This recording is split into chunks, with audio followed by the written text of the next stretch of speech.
Daripada yang tersembunyi. Seorang kawan memukul dengan maksud baik, tetapi seorang lawan mencium secara berlimpah-limpah. Bapak, Ibu, Saudara yang dikasihi oleh Tuhan, demikianlah nats pembimbing kita pada ibadah kita pada pagi hari ini. Selamat pagi, shalom untuk kita semua. Ibadah kita pada hari ini, ucapan selamat datang kembali dari semua pelayanan kebaktian pada hari ini. Itu nanti kita akan dilayani oleh Bapak Gembala. Semua sudah tertera dengan baik. Kemudian liturgosnya adalah Ibu Christine, singer, Saudara Kesia dan Saudara Yeskiel Sitompul. Mengingat meningkatnya kasus COVID-19, surat edaran dari Kemenkes bersama diberitahukan kepada seluruh jemaat bahwa mulai tanggal 11 Juli 2021, gereja kembali melakukan ibadah secara online, live streaming melalui Facebook, Zoom, Meeting, atau YouTube, baik ibadah raya minggu dan juga seluruh ibadah kategorial. Kami kembalikan kepada pemimpin. Oke, baik jemaat Tuhan, kita akan menaikkan Mazmur kita. Kita akan membaca Mazmur pasal yang ke-85 ayat 8 sampai yang ke-13. Kita akan memuji Tuhan dan membesarkan nama Tuhan. Kita percaya bahwa ada sukacita dalam hidup kita.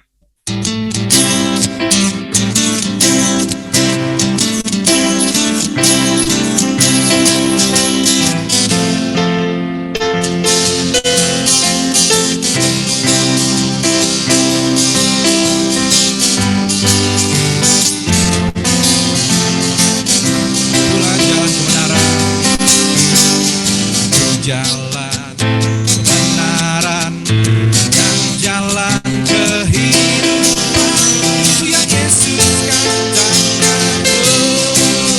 Haleluya, di dalam namanya ada keselamatan kekal. Di dalam namanya, di dalam namanya ada keselamatan kekal.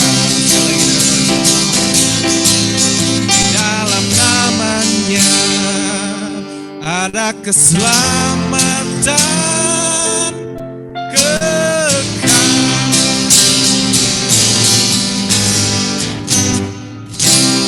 Haleluya. Mari percaya semua jemaat Tuhan.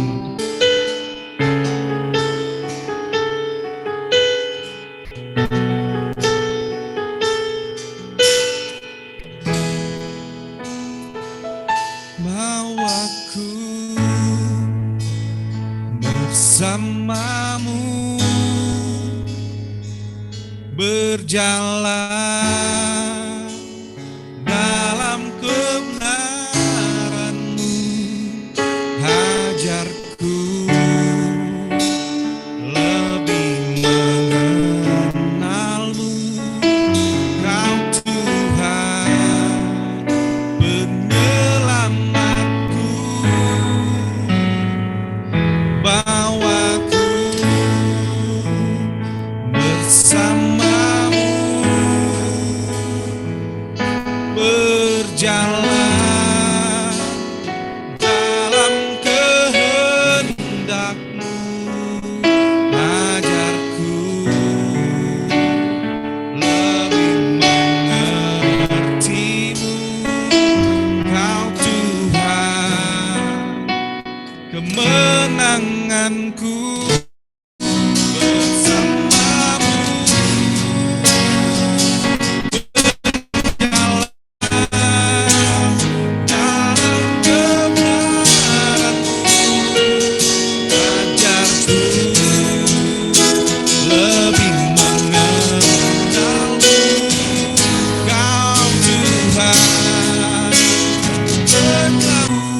Katakan sekali lagi, ajarku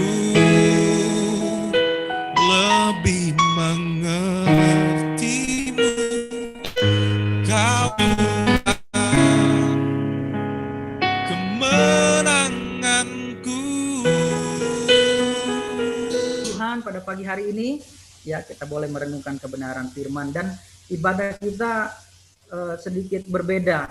Biasanya kita live streaming di YouTube, tapi karena beberapa hal kita melalui aplikasi Zoom Meeting, ya, karena ada beberapa saudara-saudara kita juga yang tidak bisa melayani di gereja, dan untuk mengantisipasi hal-hal yang tidak kita inginkan, penularan dan sebagaimana yang kita tidak inginkan, ya akhirnya kita mengambil keputusan untuk ibadah melalui Zoom Meeting. Tapi saya percaya bahwa tidak mengurangi sukacita dan berkat kita dalam kita boleh menikmati hadirat Tuhan di tengah-tengah ibadah yang kita lakukan. Raja Herodes juga mendengar tentang Yesus, sebab namanya sudah terkenal, dan orang mengatakan Yohanes Pembaptis sudah bangkit dari antara orang mati, dan itulah sebabnya kuasa-kuasa itu bekerja di dalam dia. Bapak Ibu, berbahagialah setiap kita yang membaca, merenungkan, dan juga yang melakukan firman Tuhan dalam setiap kehidupan kita. Tema kita pada pagi hari ini adalah berani mengatakan kebenaran, ya, atau berani menyatakan kebenaran. Bapak Ibu Saudara, ketika mempersiapkan khotbah ini, ya, ketika saya merenungkan bagian firman Tuhan ini, dan juga saya merenungkan untuk apa yang hari-hari ini kita sedang alami, saya berpikir, waduh, tema firman Tuhan, teks firman Tuhan sepertinya tidak relate dengan kehidupan kita hari ini. Ya, maksud saya dengan situasi pergumulan-pergumulan yang kita hadapi, khususnya beberapa keluarga yang saat ini sedang mengalami pergumulan. Ya, pada awalnya saya berpikir demikian. Saya berpikir, waduh, mungkin saya lebih baik mengganti tema firman Tuhan minggu ini, ya, terkait penghiburan-penghiburan, terkait sesuatu yang bisa mengurangi kesesakan dalam kehidupan kita di dalam menghadapi pergumulan-pergumulan yang kita sedang hadapi ini. Ya, awalnya saya berpikir demikian, saudara. Tetapi Bapak Ibu Saudara yang dikasihi oleh Tuhan, ketika saya merenungkan satu bagian firman Tuhan, saya menemukan satu bagian firman Tuhan dalam 2 Korintus pasal yang pertama ayat 1 sampai ayat yang ketiga. Ya, sebelum kita masuk ke dalam teks firman Tuhan pada hari ini, 2 Korintus pasal yang pertama ayat yang ketiga dan ayat yang keempat, dan yang beberapa hari lalu juga saya share di grup kita Nehemia Samarinda. Kata demikian, terpujilah Allah Bapa dan Tuhan kita Yesus Kristus, Bapa yang penuh belas kasihan dan Allah sumber segala penghiburan, yang menghibur kami dalam segala penderitaan kami, sehingga kami sanggup menghibur mereka yang berada dalam bermacam-macam penderitaan dengan penghiburan yang kami terima dari Allah. Bapak Ibu Saudara yang dikasihi oleh Tuhan, saya ditegur oleh kebenaran firman Tuhan ketika saya mencoba untuk, waduh, kayaknya minggu ini kita gantilah, karena banyak jemaat, bahkan keluarga kami sendiri juga sedang mengalami pergumulan, sedang mengalami sebuah hal yang tidak diinginkan, yaitu di mana istri juga terinfeksi COVID-19. Tetapi firman Tuhan ini mengingatkan, ya, yang tadinya saya berpikir bagaimana mungkin kita sedang berada di dalam kesesakan, berada dalam pergumulan, firman Tuhan datang kepada kita, ya, berupa sebuah perintah lagi supaya untuk kita berani menyatakan kebenaran. Ya, tema kita hari ini berani menyatakan kebenaran. Tetapi ayat firman Tuhan ini mengingatkan bahwa firman Tuhan berbicara kepada setiap kita di dalam segala keadaan, di dalam segala kondisi, di dalam segala situasi, bahkan di dalam pergumulan dan di dalam penderitaan. Tuhan juga bisa memakai kita untuk tetap menyatakan kebenaran bagi orang-orang yang lain. Ya, awalnya saya berpikir firman Tuhan ini tidak relate dengan kehidupan kita sebagai orang percaya yang sedang dalam pergumulan, harusnya dihiburkan. Ini jemaat harus dihibur. Tetapi kenapa firman Tuhan ini berbicara tentang perintah yang dimana kita harus menyatakan kebenaran? Ya, tadi dikatakan di dalam 2 Korintus, ya, 2 Korintus pasal yang ketiga, 2 Korintus pasal yang pertama tadi, ya Bapak Ibu ya, ayat yang ketiga, bahkan ayat yang keempat dikatakan, yang menghibur kami. Di ayat yang ketiga dikatakan, Allah itu sumber segala penghiburan, yang menghibur kami dalam segala penderitaan kami, sehingga kami sanggup menghibur mereka yang berada dalam bermacam-macam penderitaan, ya, dengan penghiburan yang kami terima. Dan saya percaya saudara, Roh Kudus dan Allah sendiri juga sudah menghiburkan kita, sehingga tidak salah ketika firman Tuhan pada hari ini juga berbicara kepada kita di dalam segala keadaan, di dalam segala kondisi. Temanya adalah kita berani menyatakan kebenaran. Bapak Ibu, Memang sebagai orang percaya, ya, sebagai anak-anak Tuhan, memberitakan kebenaran itu merupakan sebuah hal yang wajib kita lakukan dan harus selalu kita kerjakan. Ya, istilahnya ini harus menjadi lifestyle, ini harus menjadi gaya hidupnya orang percaya. Ya, memberitakan kebenaran, menyampaikan kebenaran, menyatakan kebenaran adalah gaya hidup orang percaya. Bukan hanya ketika menikmati berkat, bukan hanya ketika mengalami situasi yang enak, ya, bukan hanya ketika kita ada dalam zona nyaman, tetapi bahkan di dalam pergumulan penderitaan, ya. Makanya firman Tuhan tadi berkata, kami yang sudah dihibur juga sanggup memberikan penghiburan kepada mereka yang juga mengalami pergumulan. Jadi orang percaya juga harus menyatakan kebenaran di dalam segala keadaan, ya. Kita sebagai orang Kristen harus mempunyai gaya hidup memberitakan kebenaran. Ya, memberitakan kebenaran yang pertama itu adalah memberitakan Injil kepada bagi mereka yang belum mengenal, yaitu keluar. Tetapi juga yang kedua, menyatakan kebenaran itu bagi setiap orang-orang yang sudah ada di dalam kebenaran, di dalam keselamatan, di dalam Yesus Kristus. Ya, artinya di dalam persekutuan kita, di dalam keluarga kita, di dalam sesama kita, orang-orang yang percaya. Kita juga harus selalu menyatakan kebenaran. Menyatakan kebenaran itu bisa berupa menyampaikan firman Tuhan untuk meneguhkan, menguatkan mereka yang sedang dalam pergumulan. Tetapi kalau kita lihat konteks kita, pembacaan kita hari ini di dalam Markus pasal yang ke-6 tadi, menyampaikan firman Tuhan kebenaran bisa juga dalam rupa atau dalam bentuk memberikan teguran kepada orang-orang yang sedang salah jalan, orang-orang yang sedang dalam kegelapan, orang-orang yang sedang berada dalam jalan yang tidak benar, ya. Teks firman Tuhan hari ini berbicara tentang kehidupan Yohanes Pembaptis, ya. Ini merupakan kisah yang dikisahkan. Di ayat yang ke-14 dalam Markus yang kita baca tadi, sebenarnya Herodes mendengar tentang pelayanan Yesus. Pelayanan Yesus begitu luar biasa. Pelayanan Yesus sampai didengar oleh pemuka-pemuka agama, bahkan pejabat-pejabat tinggi di dalam kerajaan, ya, sehingga mereka bertanya-tanya dan mereka berdiskusi di situ. Raja Herodes mendengar tentang Yesus sebab namanya sudah terkenal dan orang mengatakan, oh dia itu Yohanes Pembaptis. Ada yang berkata dia itu nabi yang bangkit, salah satu nabi, seperti nabi-nabi yang dahulu. Dia itu Elia. Dan Herodes sendiri memiliki keyakinan di ayat yang ke-16, ya, waktu Herodes mendengar hal itu, ia berkata, bukan, dia itu Yohanes yang sudah kupenggal kepalanya. Dan kisah ini, ya, Bapak Ibu, menjadi sebuah referensi kita di dalam kita boleh menyatakan kebenaran di dalam setiap kehidupan kita sebagai orang percaya. Seperti saya katakan tadi, kita harus menyatakan kebenaran, baik itu menyampaikan firman Tuhan dalam bentuk menguatkan saudara kita yang sedang dalam kelemahan, juga untuk memberikan teguran atau peringatan, ya, kepada saudara-saudara kita yang sedang mengalami. Nah, di ayat yang ke-17 mulai, apa yang terjadi dengan Yohanes Pembaptis, ya? Kalau dari perikopnya dan apa yang kita baca tadi, kita tentunya sudah tahu, ya, bahwa Yohanes Pembaptis telah mengalami kematian yang sangat mengerikan, ya. Bagaimana dia harus dipenggal kepalanya. Yang menjadi pertanyaan kita dalam perenungan kita pada pagi hari ini, apa yang menyebabkan? Dosa apa, pelanggaran apa, kejahatan apa yang Yohanes Pembaptis lakukan sehingga dia harus mengalami hal yang demikian? Kepalanya dipenggal, ya. Dia tidak melakukan kesalahan. Bahkan Herodes sendiri berkeyakinan bahwa, ya, bahwa Yohanes Pembaptis ini adalah orang yang baik, orang yang benar, orang yang suci. Di ayat yang ke-20 dikatakan, sebab Herodes segan akan Yohanes karena ia tahu bahwa Yohanes Pembaptis di sini adalah orang yang benar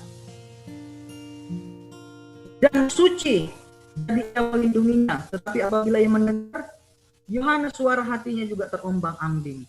Kenapa Yohanes mengalami kematian yang demikian? Karena dia berani mengatakan atau menyatakan kebenaran, Bapak Ibu Saudara, ya. Apa yang melatar belakangi Yohanes menegur Herodias dan Herodes pada waktu itu? Di ayat yang ke-17, sebab memang Herodeslah yang menyuruh orang untuk menangkap Yohanes dan membelenggunya di dalam penjara. Berhubung dengan peristiwa Herodias, Herodias ini adalah istri Filipus, saudara dari Herodes itu sendiri, ya. Di mana Herodes mengambil Herodias sebagai istrinya. Maka di ayat yang ke-18 dikatakan, Yohanes pernah menegur Herodes. Yohanes menegur Herodes karena perbuatan yang tidak terpuji itu. Yohanes berkata kepada Herodes, tidak halal engkau mengambil istri saudaramu. Ya. Kemudian pada waktu itu Herodes sendiri sebenarnya secara tidak langsung menerima teguran itu, tetapi masih bergejolak, ya.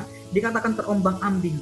Tetapi kalau kita lihat di ayat yang ke-19, ya, karena itu Herodes menaruh dendam. Herodias, ya. Herodias di sini yang menaruh dendam kepadanya dan bermaksud untuk membunuhnya. Dia nggak terima. Ketika Yohanes menegur Herodes dan Herodias tentang apa yang sudah mereka lakukan. Sehingga pada akhirnya kita tahu bersama-sama Herodias menaruh dendam kepada Yohanes Pembaptis. Sehingga dia berusaha untuk bagaimana caranya. Hingga dia dapat kesempatan. Di ayat yang ke-21 dikatakan apa? Bapak Ibu, di ayat yang ke-21 akhirnya tiba juga kesempatan yang baik bagi Herodias. Ya, ketika Herodes pada hari ulang tahunnya. Jadi anaknya Herodias menari di depan para pemuka-pemuka, orang-orang besar, tamu-tamu raja, ya, dan ini menyukakan hati mereka. Sehingga pada waktu itu Herodes mengatakan, karena dia merasa disenangkan, sehingga dia berkata kepada anak dari Herodias, apa yang kamu minta, aku berikan, karena kamu sudah berhasil menyukakan hati. Bahkan dia bersumpah, setengah dari kerajaanku ini kalau kamu minta aku kasih.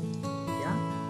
Dan pada waktu itu putri dari Herodias ini tidak langsung meminta, tetapi dia pergi kepada ibunya Herodias yang sedang menaruh dendam tadi kepada Yohanes yang menegur mereka. Ya, kemudian ibunya bilang, kalau gitu nak, kamu minta kepala Yohanes Pembaptis di atas talam. Kemudian anaknya ini pergi kepada Herodes, dan Herodes karena janjinya, karena sumpahnya, karena perkataannya yang sudah diucapkannya di depan para tamu-tamu kebesarannya, sehingga dia tidak berani untuk menolaknya. Sehingga apa yang terjadi dengan Yohanes Pembaptis? Akhirnya Yohanes Pembaptis harus mengakhiri hidupnya dengan dipenggal kepalanya.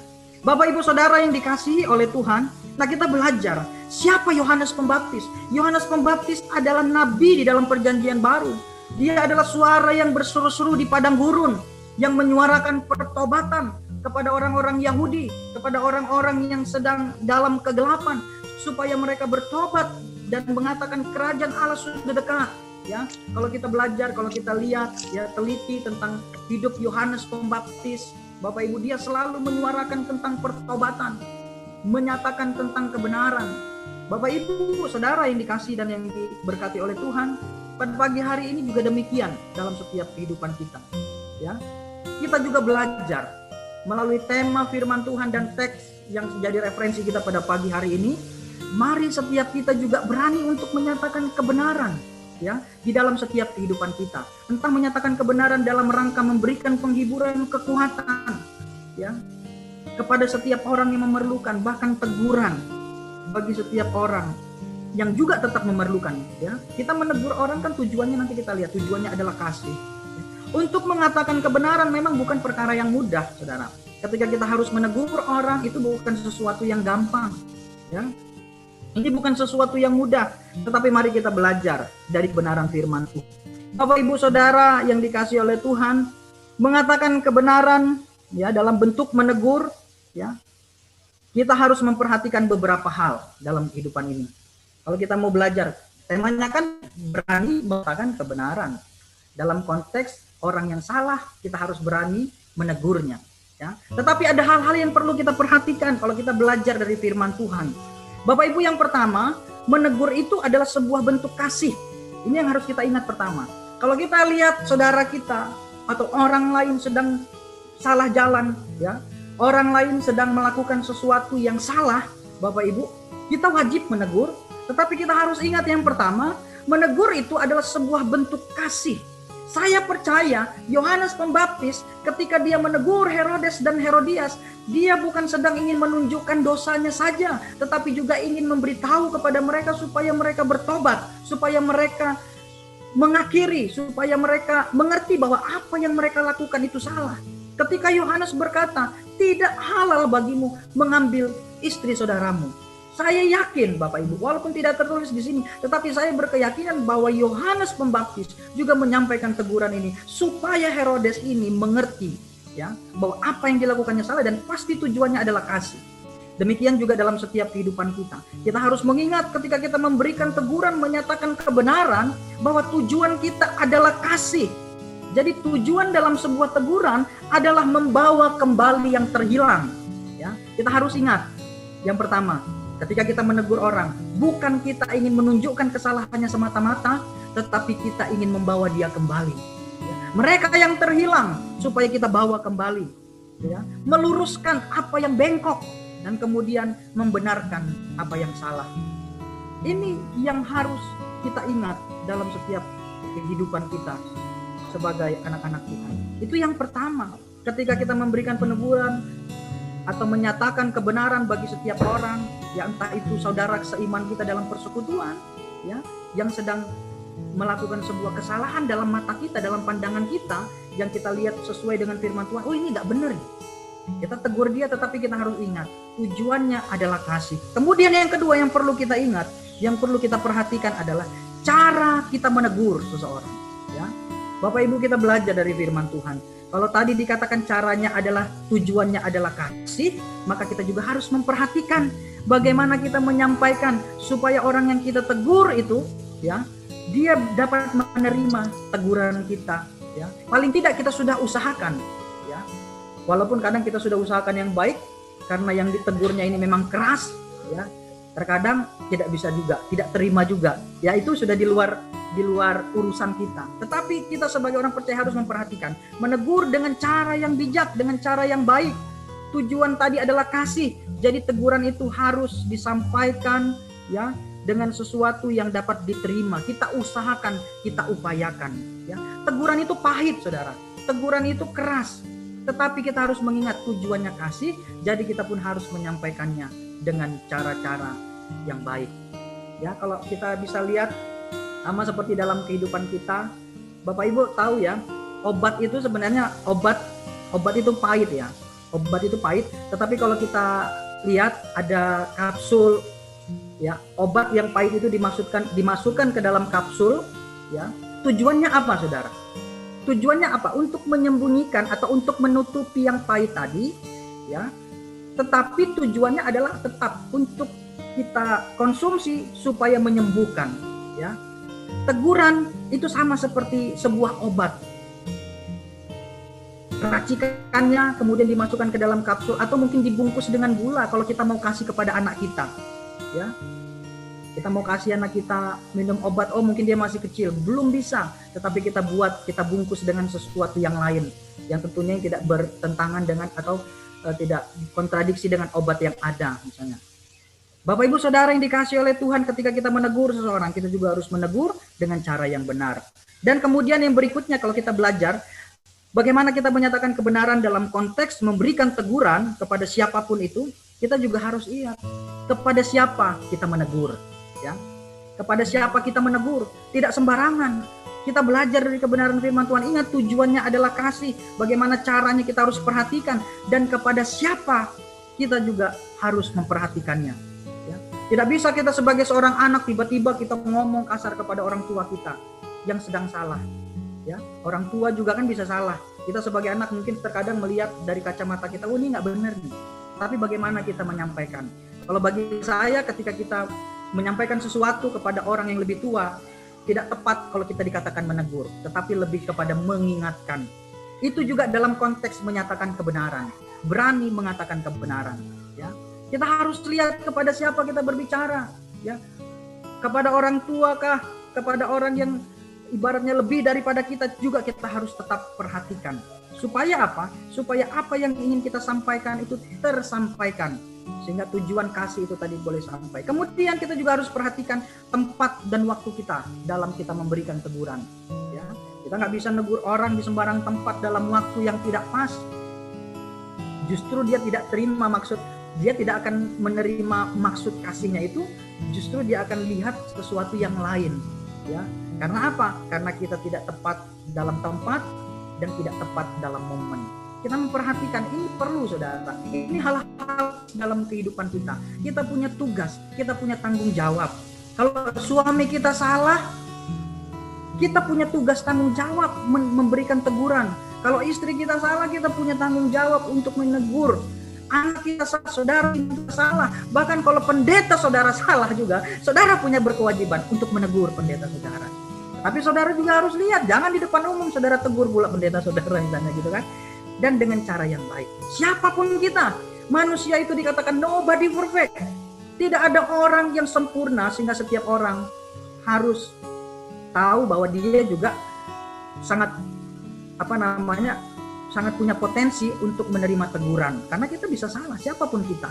Ya kita manusia biasa. Jadi kita harus perhatikan juga tempat dan waktu kita memberikan teguran. Jangan kita menegur suami kita atau istri kita di muka umum, ya malu lah dia kan ibaratnya gitu kan. Tujuan kasih tadi nggak sampai, justru yang dapat kepada dia hal yang lain. Itu dalam konteks ketika kita memberikan teguran kepada orang lain. Nah yang terakhir saudara, yang bagian yang terakhir, kalau kita belajar, ya, bagaimana kita memberikan teguran kepada setiap orang yang sedang dalam keadaan salah jalan, salah dalam kegelapan dan lain-lain, ya. Yang kelima adalah, mari kita juga menjaga diri kita. Kita juga harus menjaga diri kita, meminimalkan diri kita dengan segala kelemahan kita, meminimalkan diri kita untuk jatuh dalam kesalahan-kesalahan.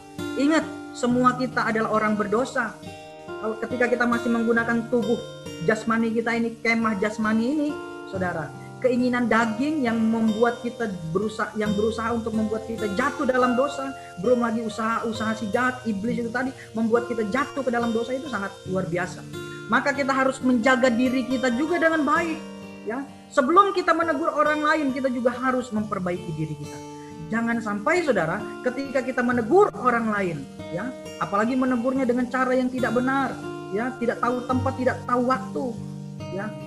Maka ketika kita menegur, orang-orang berkata, hidupmu aja nggak benar, ya, mau negur saya. Jangan sampai orang berkata demikian. Memang kita tidak sempurna. Kalau berbicara mau sempurna sampai kapanpun, mungkin kita tidak ada yang pantas dan layak untuk menegur orang lain. Kita tidak sempurna, tetapi paling tidak mari kita menjaga diri kita, supaya kita juga bisa meminimalkan diri kita dalam segala kelemahan kita, ya. Kita pasti masih punya kelemahan-kelemahan, tapi mari kita berjuang sehingga ketika kita menyampaikan itu kepada orang lain juga bisa melihat, oh iya, bisa menerima. Tapi kalau hidup kita nggak benar, kita kemudian menegur orang lain bilang, kau aja nggak benar, seperti itu ya. Atau seperti firman Tuhan di dalam Matius pasal yang ke-7 ayat yang ke-5. Coba kita buka Bapak Ibu, mari Bapak Ibu buka di Alkitab Bapak Ibu masing-masing, Matius pasal yang ke-7. Matius pasal yang ke-7 ayat yang ke-5. Mengapa kita perlu menjaga diri kita sebelum kita menegur orang lain? Ya. Matius pasal yang ke-7 ayat yang ke-3 mulai. Mengapa engkau melihat selumbar di mata saudaramu sedangkan balok di matamu sendiri tidak engkau ketahui? Ya. Bagaimanakah engkau dapat berkata kepada saudaramu, biarlah aku mengeluarkan selumbar itu dari matamu, padahal ada balok di matamu. Nah, Bapak Ibu Saudara yang dikasih oleh Tuhan, terkadang kita begitu ya. Bukan kita, orang yang di sana lah ya saya bilangnya. Terkadang begitu. Kita lupa ya. Kita pun banyak kelemahan, kesalahan. Kita tidak menjaga diri kita. Kita tidak ada waktu untuk evaluasi, koreksi diri. Kita hanya melihat kelemahan, kekurangan orang lain. Kita hanya melihat kelemahan, kekurangan suami kita. Kita hanya melihat kelemahan, kekurangan istri kita, anak kita, saudara kita, tanpa kita melihat diri kita. Makanya Tuhan di dalam Matius pasal 7 ayat yang ke-3 sampai ayat yang ke-5. Mengapa engkau melihat selumbar di mata saudaramu, sedangkan balok di matamu sendiri tidak engkau ketahui? Bahkan yang lebih hebat lagi itu orang-orang Yahudi pada waktu itu. Mereka berkata, aku mau selumbar di matamu. Sini apa? Keluarkan selumbar di matamu. Padahal balok di matanya nggak dia lihat. Ini perlu bagi kita, saudara. Kita wajib menegur orang lain, tetapi juga kita wajib untuk melihat juga diri kita. Kita jangan seperti orang-orang Yahudi. Orang-orang Yahudi itu hanya melihat kelemahan, kekurangan sana sini. Berpikir mereka sudah melakukan yang baik, yang terbaik, maka Tuhan menegur mereka. Kamu lihat selumbar di mata saudaramu, tapi balok matamu sendiri tidak kamu lihat. Ya, hai orang munafik, keluarkanlah dahulu balok dari matamu, maka engkau akan dengan jelas untuk mengeluarkan selumbar itu dari mata saudaramu. Saudara tahu selumbar itu apa? Selumbar itu seperti serpihan kayu yang sangat kecil, ya. Tapi balok, saudara tahu balok ya?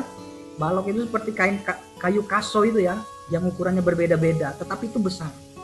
Tuhan berkata, kenapa engkau lihat selumbar yang kecil itu, balok yang begitu besar nggak kelihatan?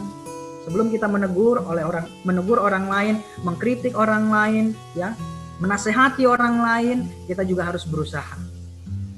Tetapi kalau kita koreksi diri, sebenarnya sampai kita nanti ketemu dengan Tuhan Yesus, menerima hidup yang kekal, menerima tubuh kemuliaan, kita pun masih akan dalam kelemahan tubuh. Saya belajar itu dari firman Tuhan. Tetapi paling tidak mari kita meminimalkan itu, supaya orang nggak lihat kita hanya sekedar lihat kesalahan kekurangan orang lain, lihat kelemahan orang lain. Artinya begini saudara, jangan sampai saudara menegur itu hanya sebatas hobi, sekedar hobi. Ada kan orang yang seperti itu, menegur orang lain itu hanya sekedar hobinya saja, ya, karena dia hanya melihat kelemahan kesalahan orang lain. Ya, kalau kita belajar, pernah dikatakan begini, jangan kita hidup ini jangan seperti wasit dalam pertandingan sepak bola, saudara. Ya, kita hidup ini jangan seperti wasit dalam pertandingan sepak bola. Ini kan habis Euro kemarin kan, saudara, bapak-bapak atau ibu-ibu juga mengikuti lihat. Kerjaannya wasit dalam pertandingan sepak bola itu apa, saudara? Wasit dalam pertandingan sepak bola kerjanya apa? Dia lari ke sana, lari ke sini lihat pemain. Tetapi untuk lihat apa? Untuk lihat kesalahannya. Begitu lihat kesalahannya dia langsung prit. Bahkan kartu merah, kartu kuning dan sebagainya. Kita jangan hidup seperti itu. Kita jangan ke sana ke sini hanya melihat. Boleh. Kalau kita lihat yang kasat mata kita lihat, kita terbeban. Karena temanya hari ini berani menyatakan kebenaran. Tetapi kita pun harus melihat ke diri kita sendiri. Kita pun punya banyak kelemahan, punya banyak kekurangan. Jadi kita pun bagaimana menegur orang, ya, dengan cara yang baik. Tujuannya adalah kasih, ya. Kita menegurnya dengan waktu yang tepat, tempat yang tepat, dan dengan tujuan kasih. Maka saya percaya kebenaran firman Tuhan yang menjadi perenungan kita hari ini. Kita akan menjadi orang-orang yang berani. Paling nggak kita sudah jaga diri kita, maka kita akan berani. Tapi kalau hidup kita nggak benar, saya percaya juga kita nggak berani tegur orang lain, ya. Kita juga malu, aduh aku menegur bagaimana, saya sendiri juga masih begitu kan. Karena kita orang-orang yang sudah hidup di dalam Tuhan. Nah Bapak Ibu, memang menegur itu bukan perkara yang mudah, saya katakan tadi. Tetapi itu harus kita lakukan. Ada resiko. Ketika kita menegur, mungkin orang lain bisa saja kita sudah upayakan dengan cara yang baik. Kita sudah niatkan tujuannya dengan kasih. Kita sudah lakukan dengan cara-cara yang baik, di tempat yang baik, waktu yang baik, tapi masih tetap tidak diterima. Nah kalau begitu saya mengatakan itu sudah bukan urusan kita. Tuhan yang menilai hati kita, Tuhan yang melihat setiap kehidupan kita. Sama seperti Yohanes Pembaptis, saya percaya dia juga menyampaikan tegurannya itu kepada Herodes dan Herodias dengan cara yang baik. Ya, dia juga menyampaikannya dengan hikmat, karena merupakan seorang perpanjangan tangan Allah, ya, juru bicara Allah, ya, nabi di dalam perjanjian baru, seorang penginjil yang hebat yang menyampaikan suara-suara pertobatan. Saya percaya setiap kita juga Tuhan pakai, entah di keluarga kita kah, entah di persekutuan kita kah, atau di tempat pekerjaan kita, di lingkungan di mana kita berada. Kita boleh menegur orang lain. Kita harus menyampaikan kebenaran sambil kita menjaga diri kita. Bapak Ibu, itu di sisi kita menyampaikan kebenaran. Tetapi di sisi yang lain, kita juga harus menjadi orang yang jangan anti kritik, jangan anti teguran. Kita jangan berpikir, waduh dia tegur saya, dia begini. Kita juga harus memberi diri. Jangan seperti Herodias. Ya, Yohanes Pembaptis menegur dia, tujuannya baik, saya percaya dengan cara yang baik, tetapi dia menaruh dendam. Dan pada akhirnya dia melakukan sesuatu dosa yang sangat berat, sesuatu dosa yang sangat besar. Saya percaya biarlah kiranya setiap kita juga demikian. Kita punya keberanian untuk menyatakan kebenaran dalam bentuk teguran kepada orang lain, sambil menjaga diri kita sendiri juga. Dan yang kedua, ketika kita yang ditegur, kita juga mari menerima dengan hati. Ya, Ya mungkin kita lihat siapa yang menegur kita atau bagaimana dia cara menegur kita nggak benar nih, tapi kita juga belajar. Mungkin waktu dia tegur, kita tegur balik, bro jangan begitu dong negurnya, kamu negurnya begitu. Saya punya pengalaman-pengalaman yang demikian juga. Yang ditegur lah yang menegur, tapi kita belajar. Biarlah kiranya firman Tuhan memperkaya kita, bahkan dalam situasi-situasi sulit ini Bapak Ibu ya. Sekali lagi yang pertama saya katakan tadi, sebagai orang percaya, sebagai orang Kristen, ya dalam segala situasi kita punya kewajiban untuk memberitakan kebenaran, untuk mengatakan kebenaran, dan untuk menyatakan kebenaran. Biarlah Tuhan terus memakai setiap kehidupan kita bagi kemuliaan Tuhan. Bapak Ibu yang sedang dalam pergumulan, sakit penyakit, kebenaran firman Tuhan juga yang saya sampaikan hari ini kiranya menguatkan saudara, ya, bahwa Allah sumber segala penghiburan memberikan sukacita bagi Bapak Ibu, bagi Pak Johan, bagi Pak Rizky, bagi Sam, Om Juno, Ibu Tioma, siapa lagi yang COVID ya? Dan yang dalam kelemahan tubuh seperti Pak Yudi dan lain-lain. Kiranya Tuhan menolong kita. Dan mari kita mempraktikkan, mengaplikasikan firman Tuhan ini. Ya, menyampaikan, mengatakan kebenaran, bukan hanya menegur tadi ya, saya katakan memberikan kekuatan. Saya bersyukur Ibu Tioma juga dalam keadaan kelemahan tubuh, beberapa jemaat juga mensupport, ada yang telepon, ada yang WA dan sebagainya dalam segala bentuk. Saya percaya ini juga merupakan satu bentuk praktik aplikasi dari firman Tuhan. Ya, mari kita. Bahkan yang dalam kelemahan tubuh juga tidak menjadi alasan untuk tidak menguatkan yang lain. Ya, saya percaya kita semua diberkati dan ditolong oleh Tuhan. Mari kita berdoa. Kita berdoa. Bapa di sorga, kami bersyukur untuk pagi hari ini Tuhan. Kebenaran firman Tuhan yang kami boleh terima, kami boleh dengar. Pada pagi hari ini kami renungkan. Kami mau menjadi orang-orang yang punya keberanian untuk mengatakan kebenaran. Dan kami juga mau supaya Tuhan berikan kami hikmat. Tuhan tolong kami ketika kami menyatakan kebenaran, semuanya di dalam kehendak Tuhan. Bukan hanya pikiran kami, bukan hanya perasaan kami, tetapi semuanya berdasarkan kehendak Tuhan. Melalui firman-Mu kami belajar, perlengkapi kami Tuhan, supaya dalam setiap kehidupan kami sebagai anak-anak Tuhan, kami selalu menyatakan kebenaran bagi mereka yang memerlukan. Terima kasih Tuhan. Di dalam dan demi nama anak-Mu Tuhan Yesus Kristus, hamba-Mu sudah menyampaikan kebenaran firman Tuhan. Berhenti, tapi kami percaya Roh Kudus yang memeteraikan firman ini di dalam hati kami dan pikiran kami. Kami berdoa dan kami bersyukur. Haleluya. Amin. Saya serahkan kepada yang bertugas, liturgos.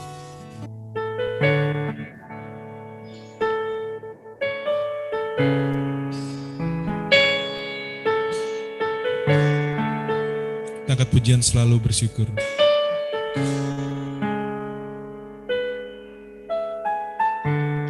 Dengan apa ku membalas kasih-Mu yang ku terima dari-Mu. Ku mau selalu bersyukur, selalu bersyukur. Bapakku yang setia, Kau Bapakku yang setia. Kau Bapakku yang setia.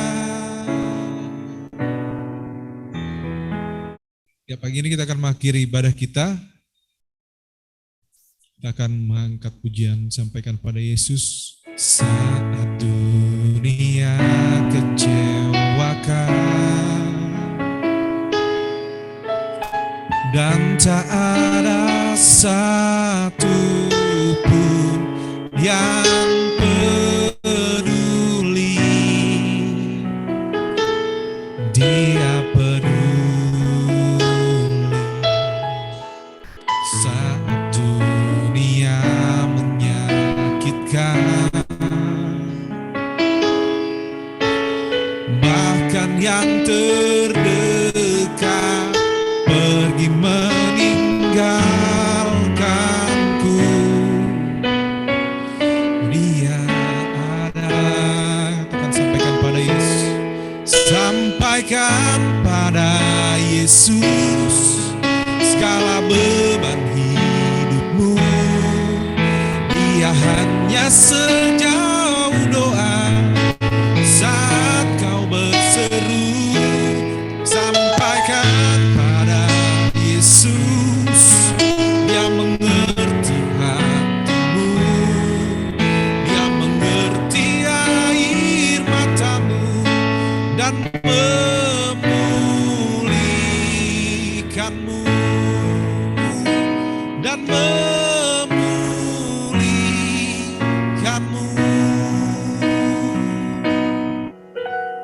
Bapak Ibu kita berdoa mengakhiri ibadah kita pada pagi hari ini.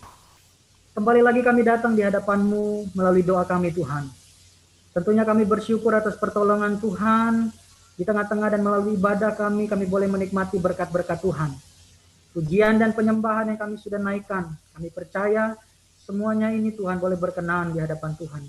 Dalam setiap keberadaan kami datang kepadamu, di tengah-tengah kehidupan kami, di tempat kami masing-masing, kami percaya Engkau Allah yang melihat kami dari tahta-Mu, dan kami percaya Engkau berkenan atas setiap ibadah kami. Biarlah kiranya Tuhan yang menolong, Tuhan yang memberkati kami senantiasa, bahkan di dalam setiap persembahan yang kami kumpulkan. Jemaat dengan penuh sukacita, arahkanlah hatimu kepada Tuhan, dan terimalah berkat yang daripadanya. Tuhan memberkati engkau dan melindungi engkau. Tuhan menyinari engkau dengan wajah-Nya dan memberi engkau kasih karunia.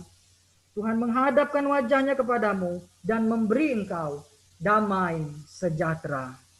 Amin. Amin. Amin.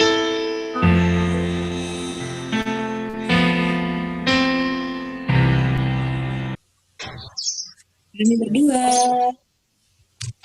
Oke. Itu deh.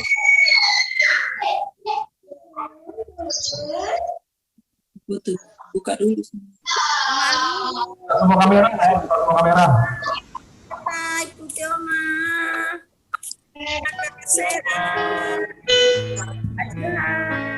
Om Juno gimana Bu Deto tak? Sam? Bu Deto tak? Mulai baik-baik. Oh, ya. Tuhan. Selamat hari Minggu semuanya. Terima kasih semua pelayanannya.